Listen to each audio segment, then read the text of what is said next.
In the latest rankings in the World Bank's Ease of Doing Business survey, East Africa's largest economy scored in several sectors below the sub-Saharan average on the ease of doing business. So far in 2015, however, the state has automated some government services with the objective of making it easier to set up and run a business over here.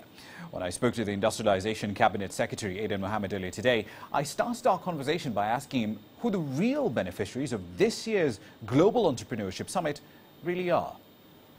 The biggest beneficiaries and the people that we expect should derive most benefits out of this are the entrepreneurs and the business community.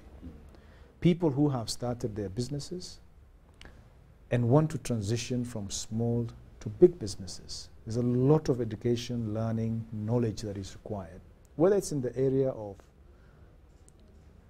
management capabilities, finance, issues about, how do you get new equity partners, and so on and so forth. But there are others who have just started and they are at idea stage and really want to start going to market first. So those group of people, the business community, the private sector, would be the biggest beneficiaries. Let's dig into the nitty-gritty details of that, though. Across sub-Saharan Africa, informal is normal. We've got a lot of small and medium-sized enterprises, some of which are not completely within the fold of formal enterprises, not 100% registered, and so on and so forth. And I know you've been working very keenly on trying to make it easier to start a business, to register a business, to essentially bring a lot of these businesses into the fold. How are those reforms going? What we are looking to do is, as opportunities bring themselves up because of what is happening in different parts of the world, we must make Kenya to be attractive to these investors who are looking for home for their new businesses.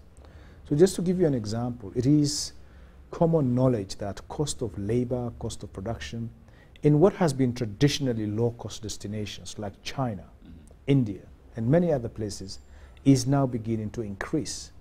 And, labor markets, people are beginning to get aged in some economies. And people are wanting to follow where they can get labor, the right price, and the environment is conducive for this kind of activities. So we are positioning ourselves as a country that can give investors an opportunity to make more profits by lowering the cost of doing business, but equally important, to make it easy for people to come and operate in this place. Doesn't Ethiopia have essentially a bit of a head start on that compared to us? Because if you look at, say, for example, the Hujian Group, $2 billion setting up a shoe factory in Ethiopia, and that happened this year.